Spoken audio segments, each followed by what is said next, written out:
Hey everybody, hope everybody is having a good evening this evening. I switched my chair so it shouldn't be as squeaky as it has been in past episodes. If you're a viewer, some of you might be new, I don't know. So, yeah, it's been a pretty good week. I guess I've done a couple of these. I guess I'm getting more frequent in posting, but sometimes I talk for a while and then realize that I didn't like the episode or whatever, so I just, took it down. So, excuse me. Some of the ones I've done previously, I've gone back and, I probably didn't take them down. I guess anybody that I sent the link to can still view it, but they're not public anymore. I guess life of the newer YouTuber, you just sort of go back and re-listen to it, and then you're like, I don't really like the topic, or I really don't like what, I don't know, the way it all came together. So again, I keep it unlisted link for friends or whatever that I still may send it to who may have been mentioned, or that the topic may be pertinent to. So who knows? So yeah. So I guess one little thing I wanted to get into is a little bit of like electronic online, sort of personal security, electronic security, privacy. The Signal app here. I just noticed that. I guess I got the screen mirrored. It's okay. My mic's over. Okay. Well, that's weird. I didn't set it up that way. Just the way it shows up here. So that's sort of cool though. But Signal, the Signal app, is sort of a good one for people who want privacy in this day and age. See if I can move my window here, maybe or shrink it down or something. There's Signal for mobile, Signal for desktop.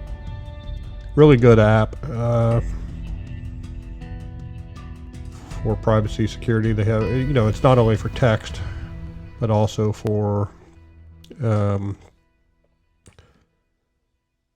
video and sending files. Group chats even. It's all encrypted, point to point. Even the company doesn't log or store or keep track of things. There's very, very little, I guess a popular word for it in the Intel world would be like metadata. There's very little metadata that can be tracked between, parties. That's actually stored and can be retrieved. So that's why I like it. And I always sort of joke around saying it's Edward Snowden approved. I don't know. Well, I probably just said a keyword. This video is probably going to be, I don't know, cut, flagged. I sort of noticed what the other day. I forget exactly what I was talking about, but I noticed on one of my videos that when I was listening to it back, there were some jumps in it. It was one that I didn't, it might have been a live stream. I can't remember if it was a live stream or if it was one that I recorded and uploaded, but there was a cut in the video, and I was thinking about that like early this morning, when I woke up, and I'm like, I need to go back and like pull that live stream and compare it to the recording that I have. Cause even when I stream, I also record at the same time.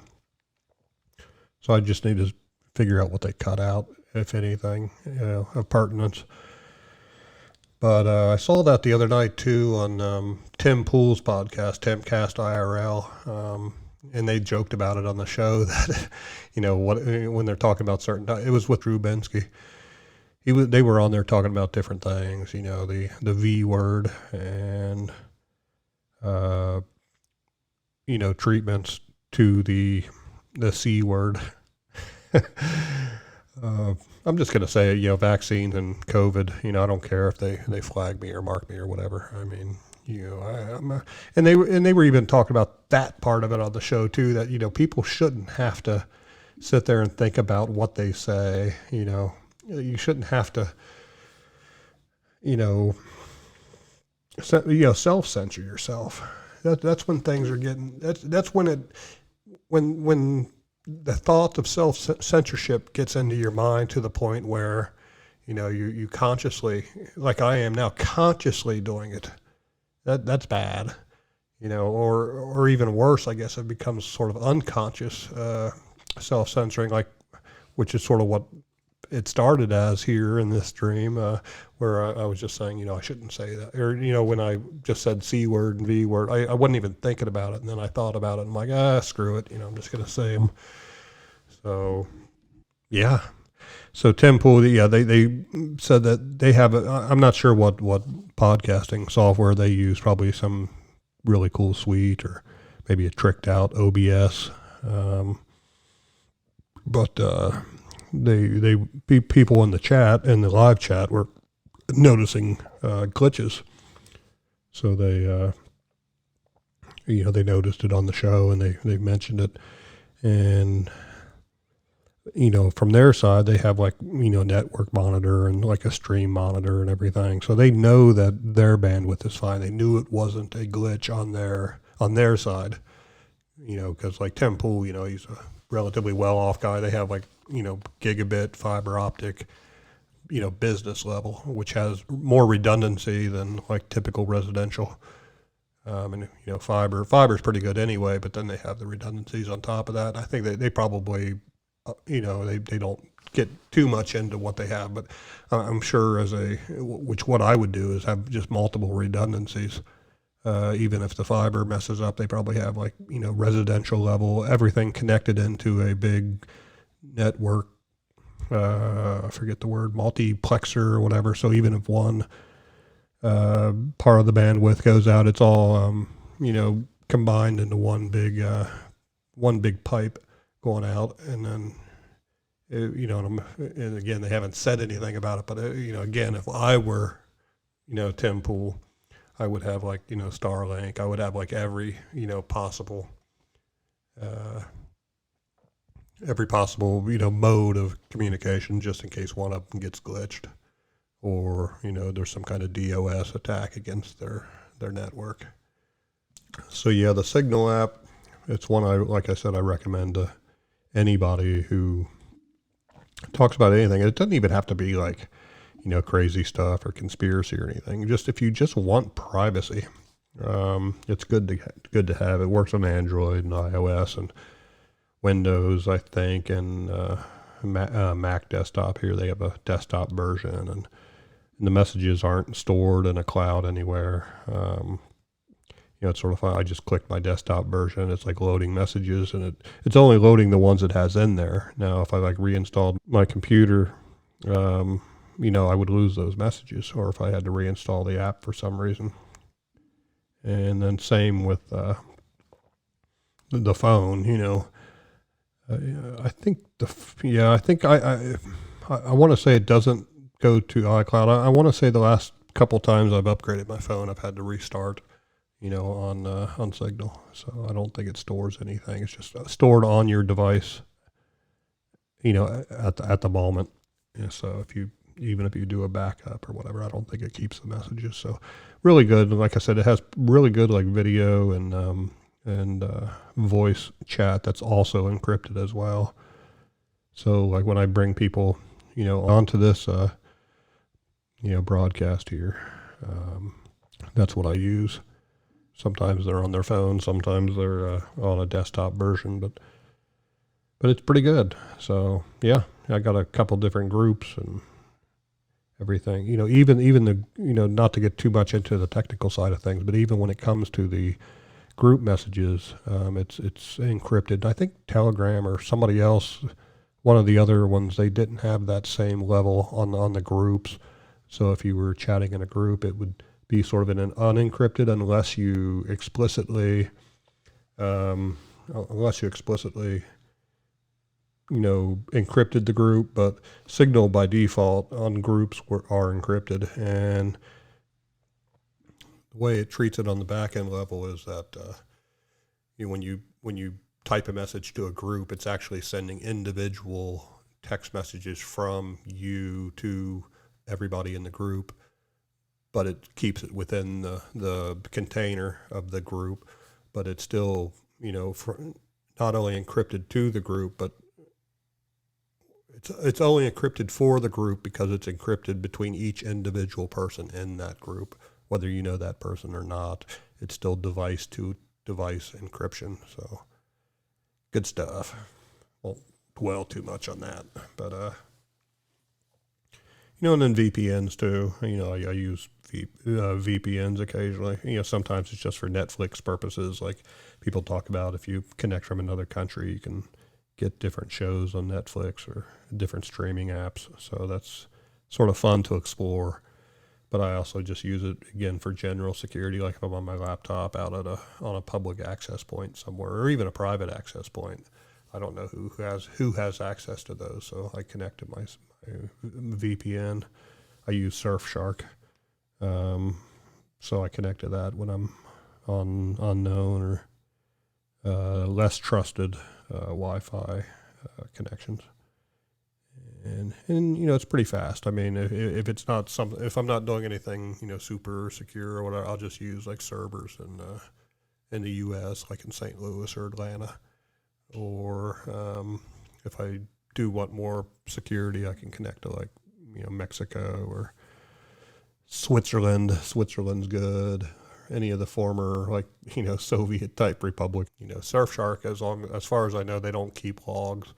And then even the servers in the other countries, even the countries, if you connect to the right ones, they don't even care. So it's best to connect to countries who aren't going to really care what you're doing. And for me, that's Mexico, Switzerland, Uzbekistan, Malaysia, places like that. Yeah, they took Russia off of Surfshark. That sort of disappointed me because I know Russia's not going to give information to anybody else. So, yep. I'm trying to think of just other things to discuss. I mean, the world's been a little crazy. There's been a lot of going on the U.S. political front. I use Drudge Report, even though Drudge is sort of a sellout. He still posts some good stuff. DeSantis, with the illegal alien thing, which, without taking any kind of side, you have to sort of admit that there's a lot of hypocrites, coming out of the woodwork when they say, let the people in. The people on the left, are saying let them in. We support immigration, and even if it's illegal, they're trying to get away from bad people and stuff. So, they support it, and then the second that DeSantis or Texas Governor Abbott starts sending them on planes to New York or Chicago, or most recently, the planes to Martha's Vineyard, then all of a sudden, it's horrible. It's a political game. They're using them as pawns. They keep using that. They're using those poor people as pawns. And I even heard, I forget who it was, somebody is pushing the DOJ to try to charge like Governor DeSantis with human trafficking because he put some on a plane or quote unquote outside of their against their will to wherever, Chicago, whatever, they're trying to say they did it against their will and they're trying to declare it human trafficking, get him on Hoovy. But they didn't, hypocritically, again, they don't talk about how like the Biden administration put, the illegals on planes and sent them to random communities, like small towns, like throughout, like, the southern part of the U.S., the Midwest. They just put them on a plane at the middle of the night, literally at the middle of the night. And there was one of I think it was Peter Doocy on Fox News, White House correspondent. He even asked Jean-Pierre, whatever her name is, Karine Jean-Pierre, ask her that question. Like, when Biden's administration shipped them out, at the middle of the night, wouldn't that be, the same thing as what, DeSantis and Abbott are doing? And it's just hilarious, the level of hypocrisy that's become so apparent. And then, this was a topic of Tim Pool, the other night. It was probably that same Drew Bensky, Dr. Drew one, where there was even people on the liberal side saying, hey, like they're on Facebook in different groups on this topic. There were actually leftist liberals coming out and saying, people, we need to stop saying these things. We voted for this. We voted for Biden. We voted for the open borders or, less stringent immigration policy. So we have to step up now. And then the hilarious part is that there's like thousands of illegal immigrants coming into Texas and Arizona, New Mexico, like every day, thousands of them into like small border towns, which are not really equipped. I mean, unfortunately, they've had to become equipped, but they're not really equipped to handle that influx. But then when 50 of them show up on a plane, just 50 people show up on a plane to Martha's Vineyard, the New York actually called in the National Guard. And then instead of helping them and putting them in a nice location, they are sending them off to like a base up there, like a military base, getting them out of sight, out of mind. And on Tim Pool, they were talking about like, there's plenty of Airbnbs available. All these rich people, they could just pitch in, rent them some Airbnbs and let them, stay for a little bit until they figure out, where they're going to go ultimately. So, yeah, I guess in a way, even though, and I will admit that, what DeSantis and Abbott are doing, it is sort of a political thing, but it's a political thing to sort of open the eyes of people to what's going on. Because if they're only coming into Texas, they're only coming into Arizona, New Mexico, or whatever, en masse, then the governors, of other states or the mayors like Chicago and everything, they don't see it. It's out of sight, out of mind. They're not seeing the impact of it. So even though it is a bit of a political game on the Republican side, it is obviously, very, very obviously, opening the eyes of those others that didn't see it before. So I'm really hoping it, ultimately creates a good discussion to figure out the best path forward. I'm totally for immigration, but it has to be done legally. It has to be done the right way, no matter what. And virtually every country in the world, and most people don't know this, but people, just average people here in the United States, but any country, if you walk into any country illegally, they're gonna detain you. Most likely, probably 99%, they're gonna deport you. I'm talking like if I went to Europe as an American, or say I grabbed a boat in New York on a shipment to Europe, and I got off that ship in Britain. If I didn't have a passport, if I didn't have anything, they're going to deport me. They're going to deport me.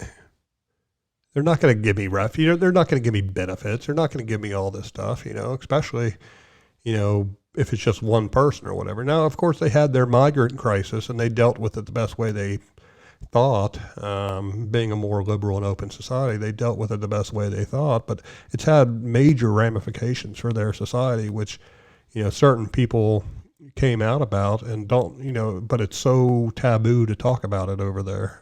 People like Tommy Robinson and, yeah, that guy's good.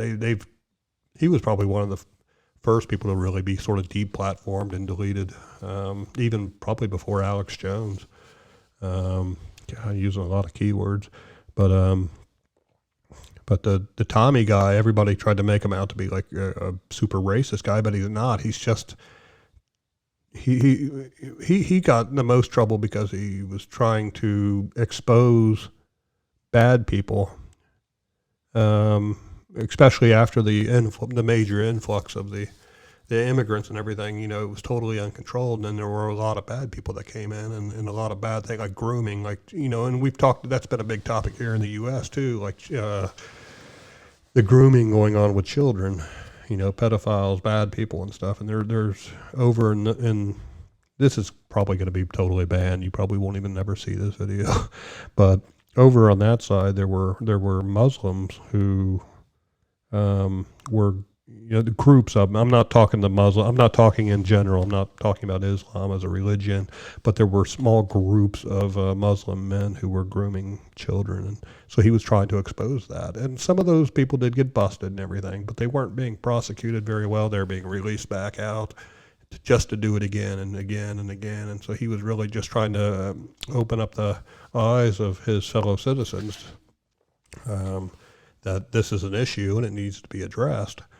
And he wasn't talking about like deporting them all or anything, overtly, what can be overtly considered racist or whatever. He was just trying to, expose the issue, but he basically got run off of every platform. And then when he was protesting or recording outside of a courthouse for a certain case, again, I don't know all the details, but he did get arrested for that. And he served time. He served time simply for going out, like what would be considered First Amendment here in the U.S. He got busted and put in jail for many, many months. It might have been 9 months or even a year because he wouldn't back down. And people, cheered him, hey, Tommy Robinson. So I just actually watched a relatively recent interview of his. I don't know how it didn't get banned. Let me see if I can find it here. And the guy, if you really watch it, the guy is not he's not a racist person. He's, totally for, immigration and everything. But he's been so misrepresented in politics over there. Let's see if they got any recent ones. They always, 7 years ago, 5 years ago, 4 years ago. Let me sort by this year. So there's 5 days ago. You might be mentioning it. I think that's the interview I watched, maybe. Tommy Robinson, Black Lives Matter.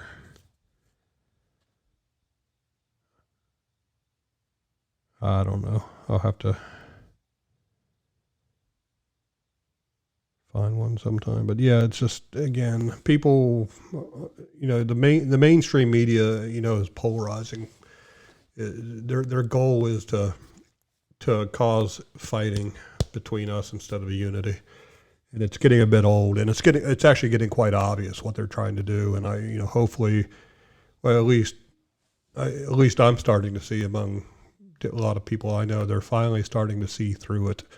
They're finally starting to see through the games that not only the media, but even our governments are trying to stoke and create division among people just to keep, some conflict going.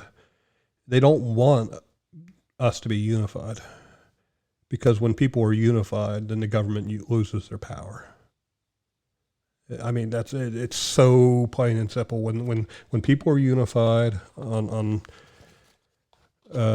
even a specific topic, then if that goes against what the government wants or the media wants, then they lose their power. And that's again part of the reason they're probably not covering a lot of the different protests in Europe and Asia. I forget what country now over in Europe. They were having major protests just very recently. It didn't have anything to do with what I've talked about so far. It might have just been taxes or gas price, or I think it was energy prices. Major protests, hundreds of thousands of people in the street. You don't hear a peep about it. Even on social media, it's like, shadow banned, and unless you follow a person's, and even if you follow a person, unless you specifically go to their profile and see their post on that topic, you're not going to see it, because, it won't come across your feed because it's being, downranked and shadow banned. So maybe that should be a mission of mine, is to find, like real blogger, real vlogger type people in each one of those countries, each one of the countries in Europe and Asia. Find like a handful of people from each one and like check in on those people regularly. I mean, just before COVID, there was a big, the Hong Kong protests.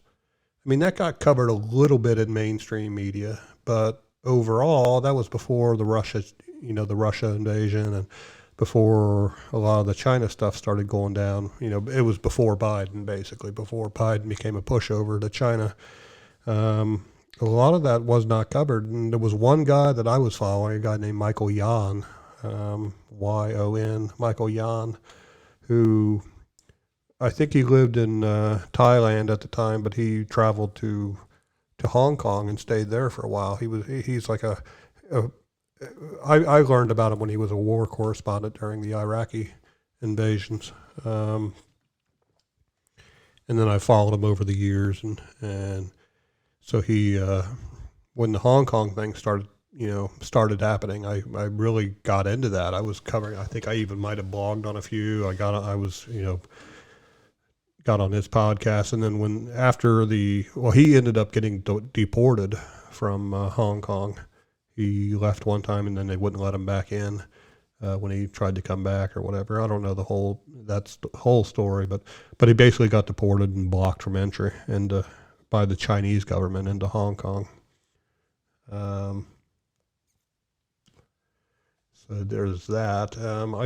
I still follow him a bit. I need to check him out. But again, even though I follow, I'd never see his stuff because I think he's probably been deplatformed or accounts deleted, or maybe for his own sanity, he just didn't want to deal with it and allowed some of that to happen. But he's still out there, Michael Yan.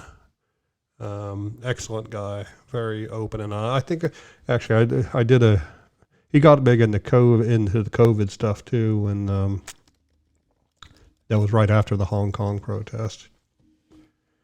It was a video. I think I cut out a clip and put it on my channel here. Let me see if I can find it.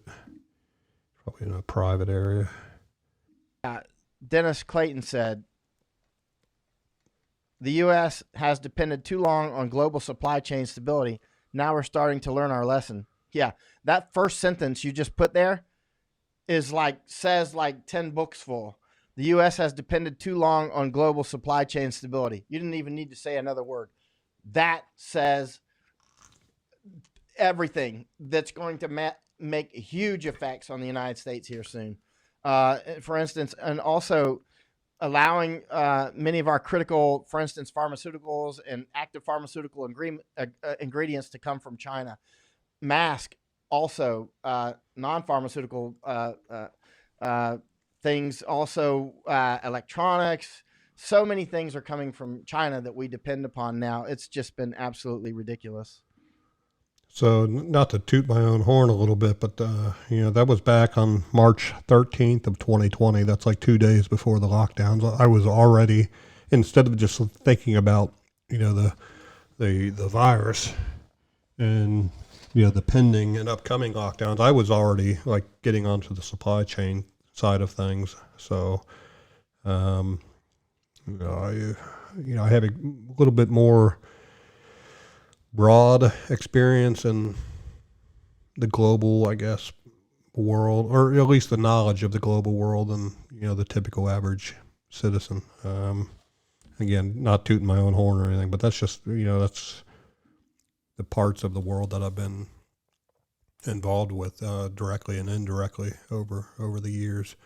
So there was a couple other sort of funnier when I'm like we need to all start watching Doomsday Preppers to learn how to survive, and he responded to that too. I'm not going to dig in to find that clip, but he's like but he extended that a little bit more and said, you need to find the specific things you need to do in your particular area, whether you're living overseas or here domestically in the United States. You need to find resources and people and groups and stuff to be a part of, which I've talked about in some other podcasts. Recently, even with the survival in the water and communications and all that stuff. That was probably one that I did earlier this week. So, but I'm going to keep this one pretty short. But I just thought I'd get in here, catch up. I've had to talk about a number of topics.